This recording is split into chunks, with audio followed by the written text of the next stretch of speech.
tema muy importante en odontopediatría es la sedación o premedicación y la anestesia general en el paciente odontopediátrico. A modo de introducción podemos decir que día a día nos vamos a encontrar con pacientes sanos no cooperadores o pacientes con discapacidad o con enfermedades sistémicas que hacen dificultoso el tratamiento dental y en los que aplicaremos los conocimientos sobre manejo de comportamiento, sedación o premedicación y anestesia que dispongamos tanto para el tratamiento de la salud oral por medio de exámenes regulares como para los programas de prevención y tratamiento dental, ya que presentan serios problemas y a su vez pueden ser difíciles de realizar debido a las limitaciones de la cooperación del niño.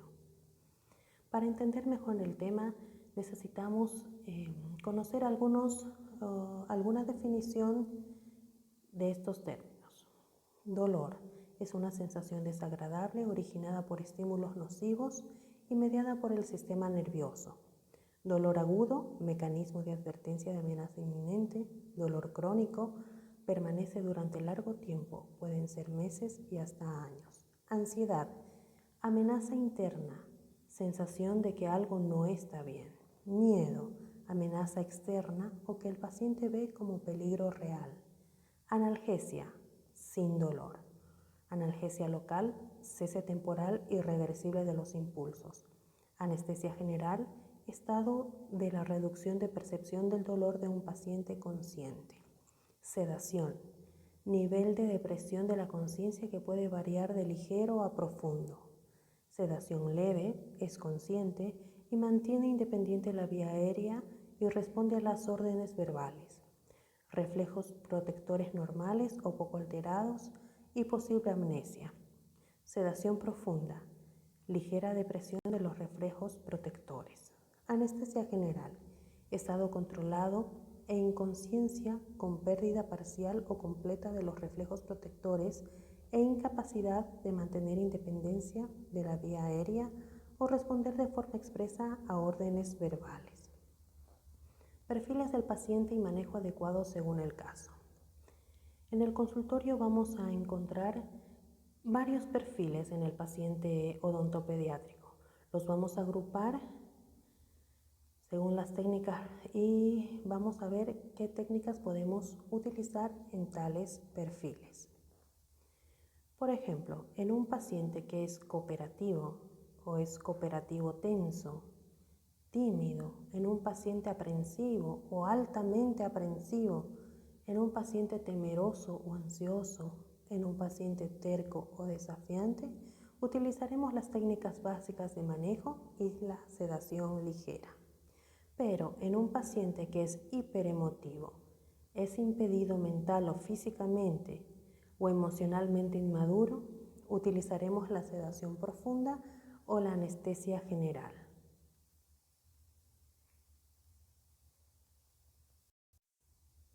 Manejo del dolor en el paciente pediátrico.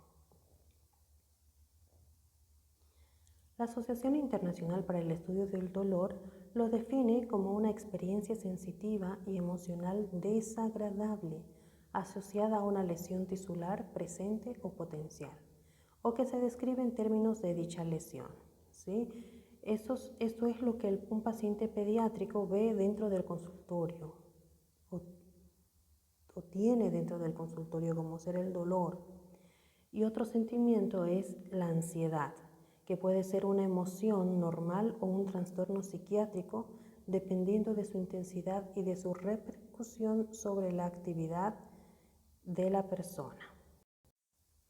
En condiciones normales, la ansiedad constituye uno de los impulsos vitales que motiva al individuo a realizar las funciones y enfrentar situaciones nuevas. Pero cuando se produce ansiedad, se conjuga una serie de componentes que se manifiestan clínicamente. Y estos componentes son: 1. Un sentimiento penetrante de aprensión, temor o angustia frente a algo que se valora como amenazante. 2. Un estado de irritabilidad que puede llegar a la pérdida de la capacidad de concentración. 3.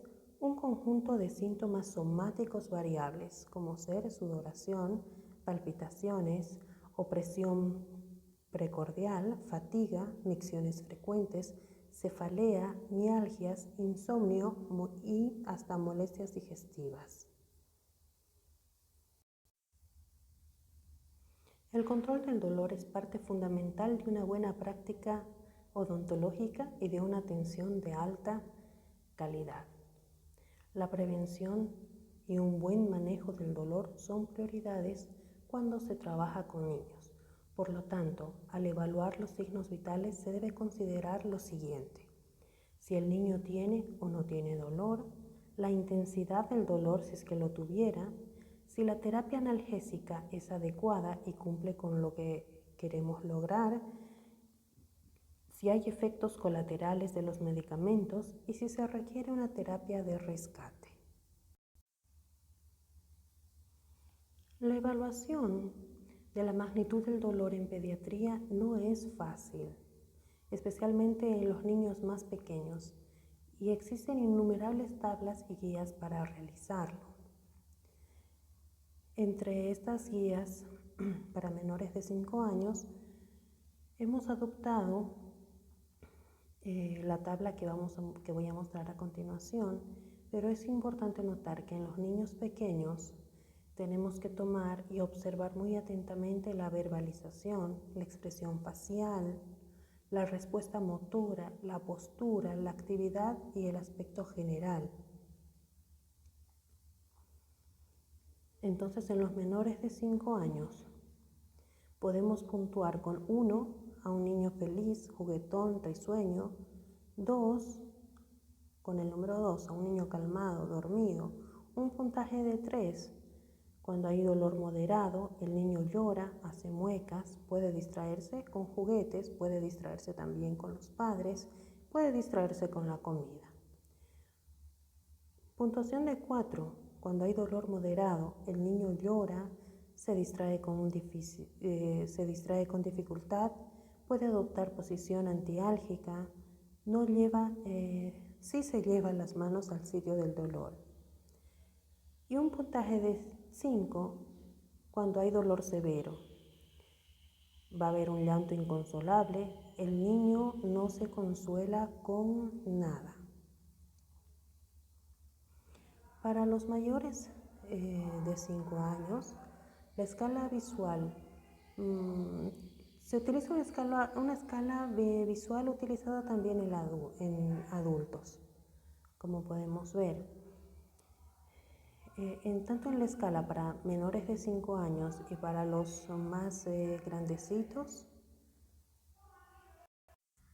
en ambas escalas, la puntuación de 1 y 2 son dolor leve, 3 y 4 dolor moderado y 5 un dolor severo. El tratamiento del dolor y de la ansiedad en el paciente pediátrico comienza desde que se inicia la relación entre el odontólogo, los padres y el niño. Por eso el establecimiento de una relación de confianza es quizás la parte más importante en el tratamiento. Nunca se debe subestimar la capacidad de entendimiento de un niño.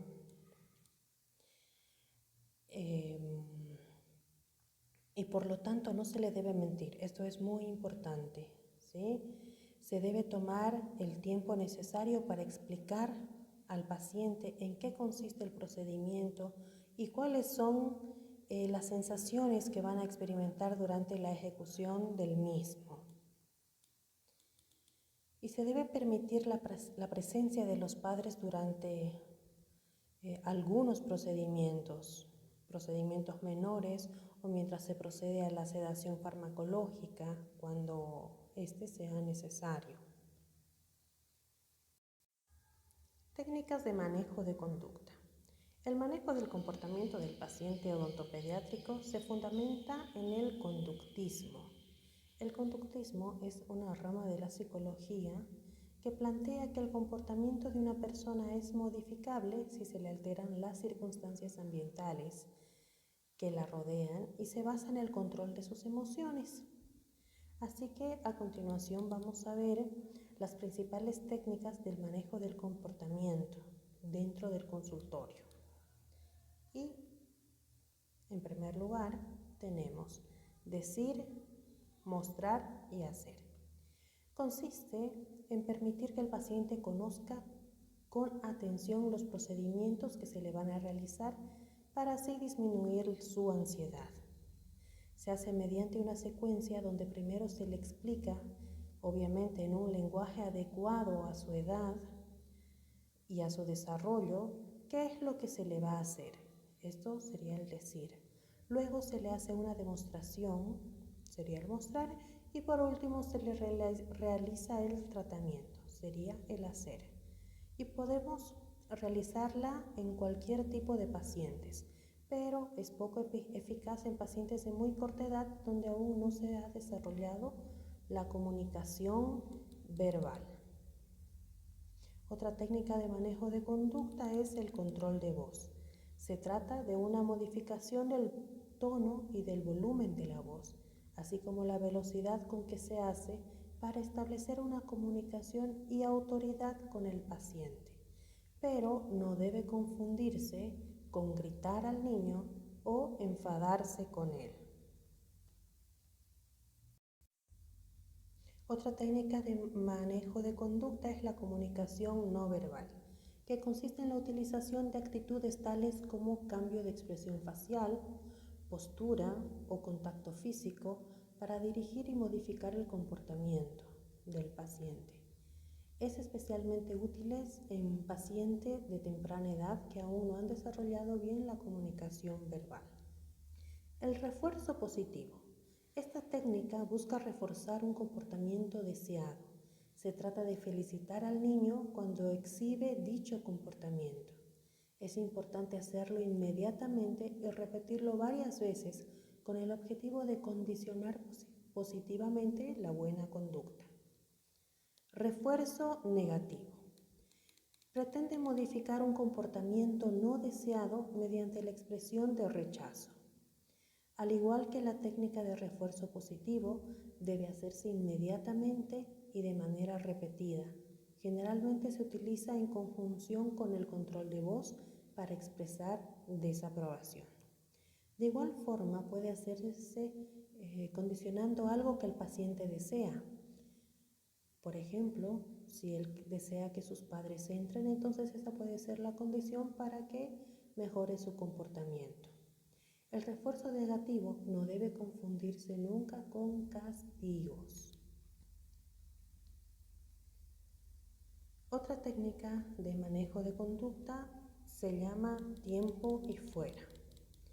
Es una variación del refuerzo negativo para pacientes de mayor edad. Consiste en suspender temporalmente el tratamiento en la misma cita o dar por terminada la cita y pedirle al paciente y a sus padres que regresen cuando esté preparado para cooperar. Esta técnica es aconsejable en pacientes preadolescentes y adolescentes. Otra técnica es la de escape contingente. Se busca que el paciente tenga control de la situación de modo que una indicación suya, como por ejemplo levantar la mano, se interrumpa el tratamiento temporalmente. Otra técnica que tenemos es el modelado. Esta técnica consiste en permitir que el paciente observe el comportamiento apropiado que se desea mediante la utilización de un modelo que está en una situación similar a la que está sometido, como por ejemplo, si el niño tiene un hermanito mayor, se puede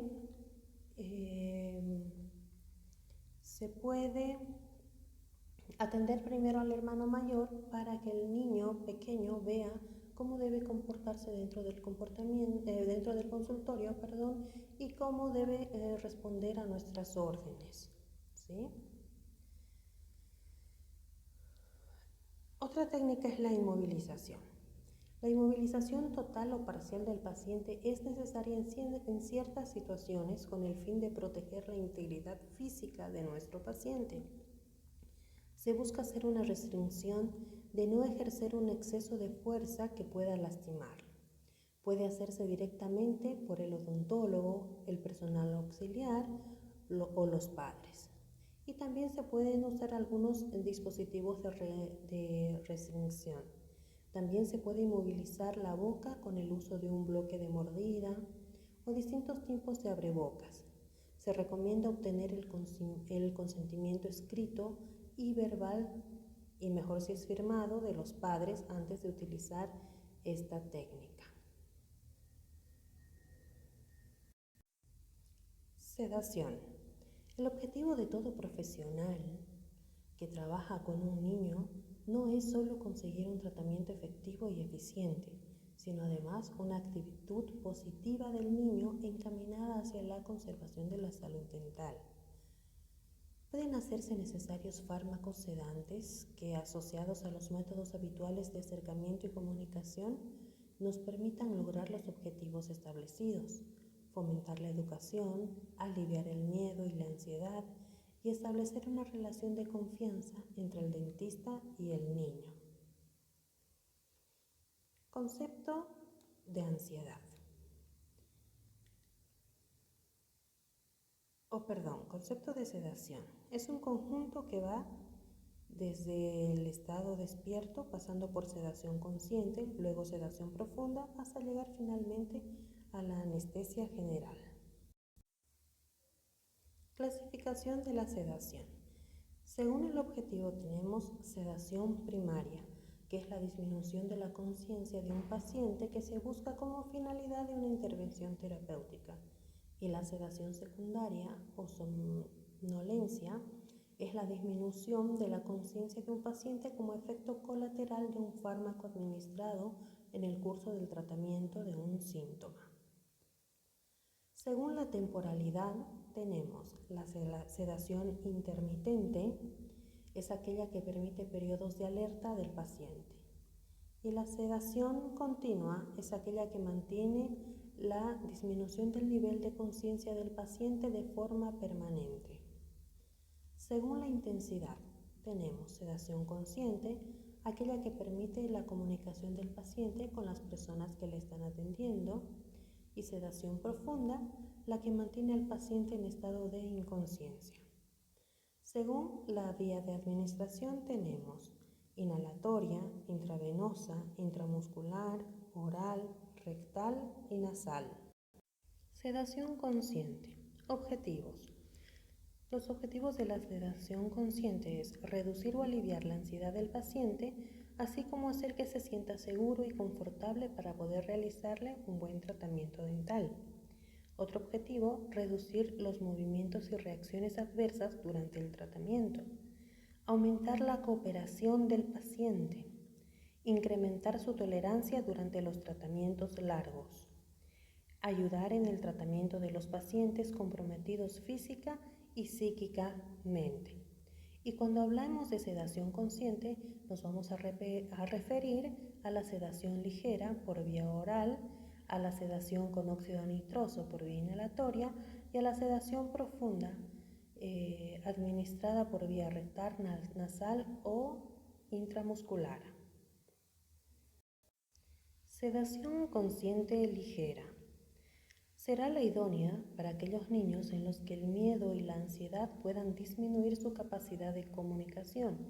Este tipo de administración tiene la ventaja de que se la administrarán los padres, lo cual no produce miedo ni temor, con una particularidad que al ser administrada antes de la cita, alcanza su pico máximo antes del tratamiento. Otra de las ventajas es la de la administración oral. Es la ausencia de toxicidad. Entre los narcóticos, ansiolíticos, hipnóticos que tenemos para la sedación ligera están la meperidina, en narcótico, ansiolíticos, la antihistamínicos, como la hidroxicina, prometacina, benzodiazepinas como el diazepam, el famoso Valium y el midazolam. Y entre los hipnóticos tenemos el hidrato de coral. Las benzodiazepinas. Todos los efectos de las benzodiazepinas se producen por acciones de los fármacos sobre el sistema nervioso central. Los más relevantes son la sedación, la hipnosis, disminución de la ansiedad, relajación muscular, amnesia anterógrada y actividad anticonvulsiva. Y los efectos que tienen en los tejidos periféricos son la vasodilatación coronaria y el bloqueo neuromuscular. Hidrato de coral. Es un sedante y un hipnótico y produce somnolencia y facilita la inanición y la conservación de un estado de sueño similar al natural. Este sedante hipnótico puede ser administrado por vía oral o rectal y se utiliza para producir una sedación consciente para realizar procedimientos cortos, alivio de la ansiedad preoperatoria y postoperatoria. Para la sedación consciente por vía inhalatoria disponemos un solo compuesto, que es el óxido nitroso. Es un gas incoloro, sin olor o sabor apreciables. Se usa como coadyuvante en la anestesia general, ya que su uso permite disminuir en forma importante la concentración de otras drogas inhaladas, lo que a su vez se produce en una recuperación más rápida y menor de presión respiratoria y circulatoria. El óxido nitroso se difunde con rapidez por el gas expirado y es un agente analgésico no inflamable, no irritante y poderoso. El inicio de acción y la recuperación son rápidas y presenta poca o ninguna toxicidad en las aplicaciones diarias. Debe administrarse a la vez con oxígeno, procurando que la cantidad de oxígeno suministrado sea inferior al 25%. Óxido nitroso. Contraindicaciones del óxido nitroso. El óxido nitroso no puede usarse en niños pequeños o en edad preescolar. No debe usarse nunca como reemplazo de las técnicas de manejo, sino en combinación con ellas. No se usa en niños histéricos, tercos o desafiantes que no permiten colocarse la mascarilla. No se puede usar con obstrucción nasal o infección de las vías respiratorias. Tampoco se puede usar como único medio de control del dolor, porque es necesario administrar siempre anestesia local. Y no se usa en pacientes con inestabilidad emocional o en los que estén tomando antidepresivos en el momento del tratamiento. Indicaciones para utilizar el óxido nitroso. El óxido nitroso se lo utiliza en niños semicooperativos, en niños que tienen miedo, aprensión y ansiedad. Se lo utiliza para aumentar el umbral del dolor, para crear un estado semi-hipnótico y eliminar reacciones adversas al tratamiento.